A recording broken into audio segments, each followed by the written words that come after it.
Okay, so let's do that over again. Okay. Take two. Take two.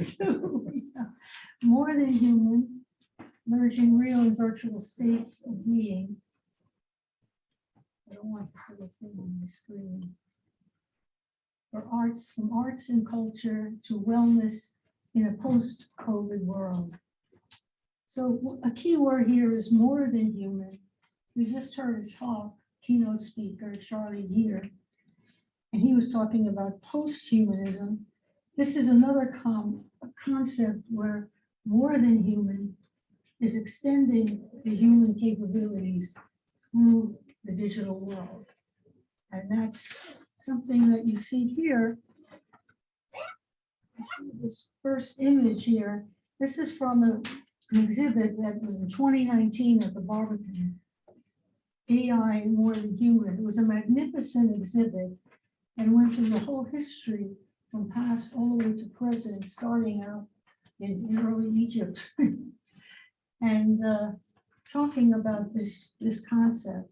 And here we see there's one human figure and two robots, and they're communicating. Can you tell which one's the human? That's important. So I just want to say something about myself first in relationship to this presentation. It brings, I'm an interdisciplinary person, and this brings in a lot of my different perspectives in the arts, in culture, and in digital. And it goes from music to art, painting, and to performing arts. And you'll see this as a little bit of a theme here.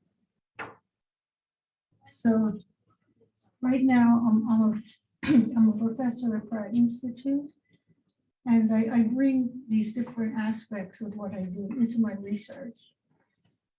So thinking past to present, More Than Human connects us to artists in 19th and 20th century France, breaking the rules and codes of the Academy. Impressionism, post-impressionism, and modernism remains at the heart of reimagined museum and gallery exhibitions and immersive audience experiences. AI and technology evolving and evoking deep human emotion. So this was starting out basically in the late 19th century and moving forward. The digital experience merging past and present. On the left, you see, this is the Monet's water lilies in the Musée des Orangeries in Paris. This was installed in 1920. A Monet experience where the curved walls filled with his paintings find deep consonance with digital immersive exhibitions as evoked by the Beyond Monet Immersive. Again, this is from this is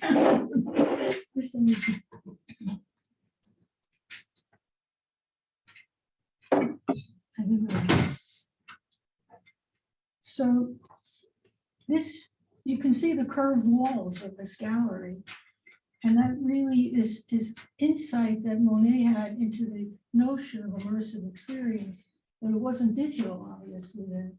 But he wanted to create galleries where when you came in, you had that type of experience that people are having today in the Van Gogh exhibits and an upcoming one, Beyond Monet, etc. So digital artists create immersive exhibitions, taking inspiration from impressionist artists, Monet and Van Gogh. 360, 3D, close encounters spark deep visitor engagement and emotional response. We're experiencing life in the midst of a major digital paradigm shift in art, culture, and human identity.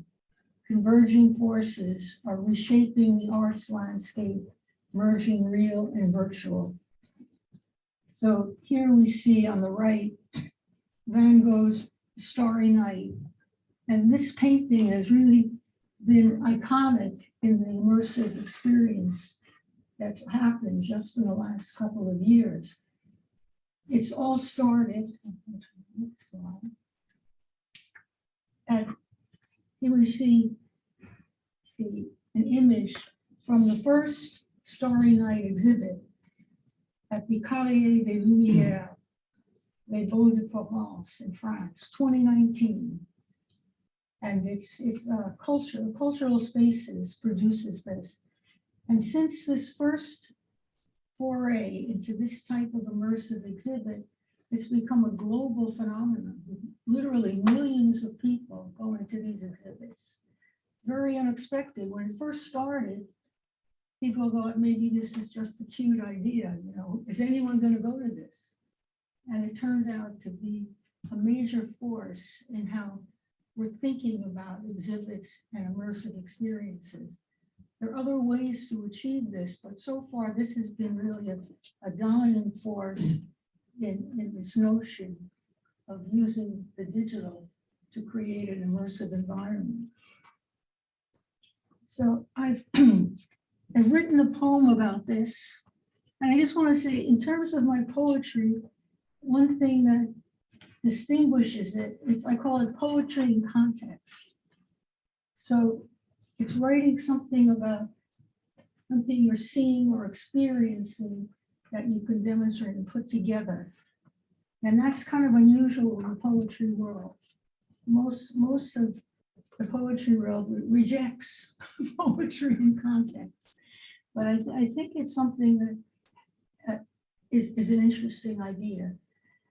So I'm inside art, my eyes filled with light of starry night, experiencing Van Gogh's world where images unfurl, my mind expanding, safe landing into virtual reality. Surprised, hypnotized, so close to Van Gogh, don't want to let go, sharing his life and emotions. Mixed reality through digital notions of nature and art. Don't want to depart. Van Gogh, you've stolen my heart. And from everything I've read about people leaving these exhibits, this is how they feel. They're very emotional about their experience, and they've made a very powerful connection with Van Gogh as a person and as an artist. And I think that's really quite incredible. So revolution in the arts, breaking the rules. This was something that happened from the later mid-19th century or more in the late 19th century into the first part of the 20th century. And I'm starting out with the first real rule breakers. And they broke with the academy, and the academy rejected them. But the movement that started, you can trace the impact all the way to present. So I think that's pretty amazing. The symbolist poet, Stefan Mallarmé, he was a leading figure, and his poem, L'après-midi d'enfant, had a big impact on this whole movement of Impressionism, Post-Impressionism, Modernism. So Symbolist Manifesto, I find this really interesting. Thus, this is from the manifesto. Thus, in this art movement, representations of nature, human activities, and all real life events don't stand on their own. They are rather veiled reflections of the senses pointing to archetypal meanings through their aesthetic connections. So right there, you see a kind of a break with reality, a break with seeing things as they are. And this certainly connects to a point where we are today. We have, I don't know why that's coming in. This here, you see a portrait of Mallarmé here in the corner. He's sitting on a chair at a desk. He's pointing to his book, L'après-midi d'enfant. That's a poem. That's an entire book-length poem. And the story of it is very impressionist. So, and it also has these Japanese elements to the designs. And then here we see Manet, and Manet is, Edward Manet was the illustrator of Mallarmé's poem, L'après-midi d'enfant. So you see, and we'll see this, you see this all the way through into the 19th, into the 20th, how artists, poets, composers, they all knew each other. They were influenced by each other, and they had close relationships. That enriched the whole environment. So portrait of Stéphane Mallarmé, the symbolist poet of L'après-midi d'enfant, published in 1876, although it was written in 1865. And the publisher is Alphonse Turenne, illustrations by Manet. And this is probably the greatest portrait here of Manet, self-portrait. He painted himself. And these, I think these are quite beautiful drawings that were done for Mallarmé's poem by Manet. Now we continue with this theme here, L'après-midi d'enfant. So nature and cross-cultural musical language. This is the next concept here. And we see the opening of a score to L'après-midi d'enfant, the work of Claude Debussy. And we see there's a portrait of Claude Debussy by Marcel Bachet, 1884. It was on the 20-franc note. And this work is one of the most iconic and important works of right at the end of the 19th century, 1894 Paris. And I'm going to play the opening. Aaron is going to play the opening.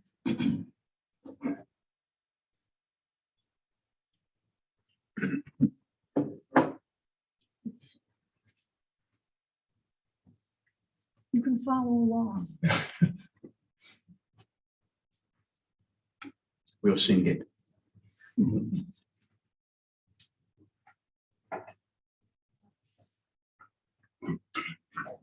talk about it.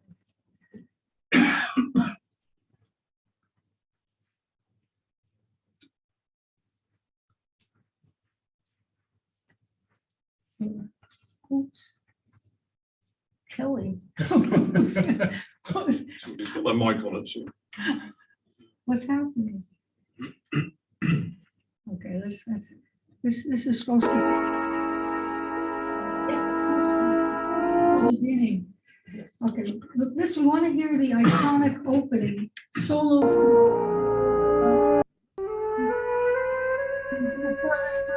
Beginning.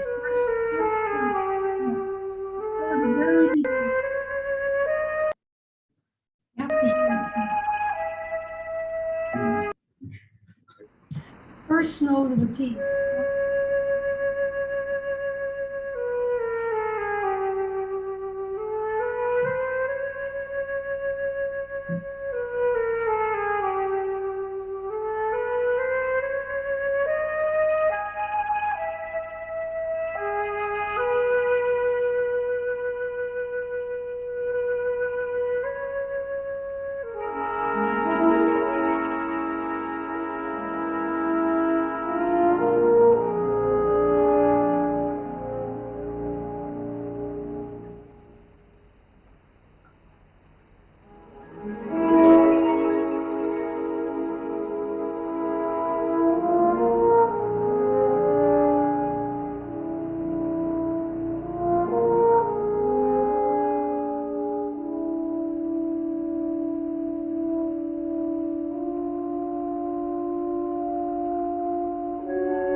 you heard were the opening bars of La Comédie d'Enfant, which is an unaccompanied flute solo. So it's kind of almost like 20th century music started out, the revolution with a whisper, with Debussy's new chromaticism, new sense of tonality, new sense of orchestration. And this flute solo, which I was a professional flutist for many years, so I played this many times in orchestras and ballets, with the New York City Ballet and with the Royal Ballet, actually. But if you heard that length of it, it's all played in one breath, which is pretty amazing. You have to be in good shape for that.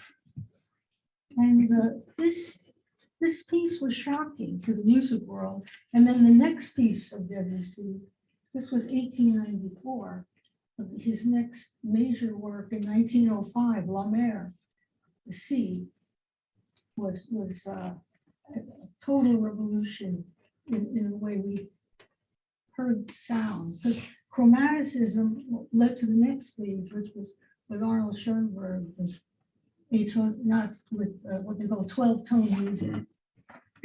So again, this was groundbreaking. And if we look at we saw Rudolf Nureyev there, and this is about 1980, he said, he didn't live that much longer after that. He had AIDS. He was paying tribute to Nijinsky and Tula, Ballet Russe, and where he was trained, and this was part of a great tradition. But this piece has remained a key piece in the repertoire, particularly of the New York City Ballet. And as I said, it was a revolution that started with a whisper. It's pretty amazing. Now you also see in this slide this Javanese gamelan, part of the Universal Exhibition, Paris, 1889. And these Universal Exhibitions were culturally extremely important. The first one was in London in 1851. And what it did was allow the whole world to come together and see what was new across industry, across arts, across everything, all production of society. And at this 1889, they had this gamelan, this Javanese gamelan, and Debussy was there and he heard it. He fell in love with that music and the sounds, and he incorporated that sound and concepts from that culture into his music. So he loved Japanese music and all things Japanese, and he took part of that tradition into his music. So this, today we think we're just now doing this, we're just like influencing Western culture, but this was very much a huge part of the music and art revolution of the late 19th, early 20th century. 2 minutes to go. Yeah, what? 2 minutes. What? Yeah. Are you kidding? I thought I was taking, oh no. Okay, I'll just have to go, I'm just gonna go through my slides. So Debussy, founder of Impressionism in music, featuring criticism of tone and sound, that started his groundbreaking composition, La Mer. So I just want to point this out. You see this Hokusai, the wave? It was just an exhibit at the British Museum on the wave, on Hokusai. And this particular image of it is the cover for the first score to La Mer of Debussy. You can see his name up here. He so loved that. And you see Stravinsky sitting on Debussy's couch at 80 Boulevard de Boulogne in Paris, where he lived. And Stravinsky is visiting Debussy because he's come to Paris for the premiere of The Firebird, another groundbreaking work in music in terms of rhythm and influence. And his next work would be Rite of Spring, which caused riots because he brought in certain very basic cultural aspects to it that were just not known at that time. And so you see, here's this moment in time where Debussy and Stravinsky come together. And if you look at, there's a painting up there, you can't really see it, but that's Hokusai's Wave. So it really beautifully all comes together. Now here's the art, emotion, and states of being. And you can see a few iconic paintings, but two of them were painted in 1910. One, The Dream, the other, The Scream. So The Dream and The Scream, 1910. So I'll read my poem fast. Life in the abstract. No contact, no fact, just fiction. COVID interdiction pushes us apart. Sadness of the heart. Nothing seems real, can't feel your gaze, out of sight in the haze of digital light. No hand to hold as life unfolds. Stories untold of suffering and sadness, just COVID madness. Imaging the future, close your eyes, visualize the beauty of nature, Monet's landscapes, Debussy's soundscapes.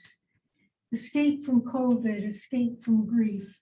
What's left but the belief in art and emotion, a powerful potion for wellness and love. More than human states of being. Seeing Munch, the screen, Rousseau, the dream, states of mind and the heart. And I just thought this was interesting. This is a self-portrait of Munch.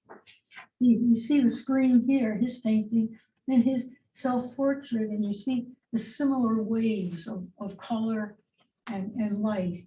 And he paints himself, he looks like he's screaming there, his face. Okay, I'm going to end with something because we don't have time. I can't. Can you play the last? Is We it haven't gonna really take- got, I haven't got time for the video. I'm really sorry. I think we'll have to roll to a close now, if that's okay. What? We'll have to roll towards the close. I don't think we've got time for video, unless it's. Okay, I'll just say that this is a video by, it's called The Death of David Cronenberg. And he made it into an NFT. I think it sold for 75,000. And he sets up a 1 minute thing where he walks into his bedroom and he's lying on his bed. And he's dead. And he moves to the bed and he looks at himself and he hugs his dead body. So that's what. Oh, we put it Okay. up. Make it relatively quick, thanks. Take the whole death. We're getting the music of Debussy with Cronenberg. That's really weird. He's in a dream.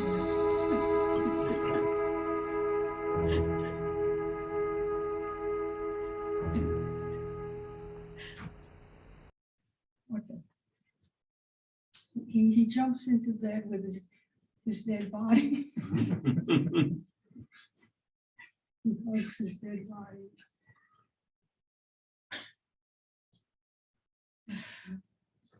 So that's, okay, you could just take that down now. That's the end. That's Great.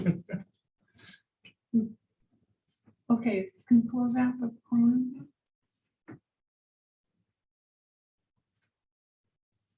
Oh, it's falling away. Okay. So Thank you. just, can you, what happened? Can you take that off the screen? I just want to just click the last two slides. I just want to get my last two slides up just to click through.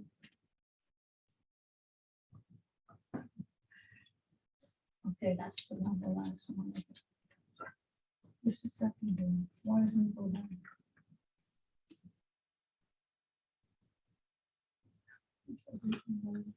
Okay, Right, I okay. want to wait. Okay, that was going to be a slide. We were going to talk about that. That's me, my avatar, and I have a poem about that. And this is Mona Lisa Beyond the Glass. It's a little like Beyond Human. That was a virtual reality exhibit that was part of the Louvre show that they did for the 500th anniversary of Da Vinci at the Louvre. Okay, And this is the last slide. And this is a Jonathan's avatar, AI I powered, would just do it. a man of the future. I don't know how that happened. No. Okay, It was- I don't know. thank you, Tula, thank you very much.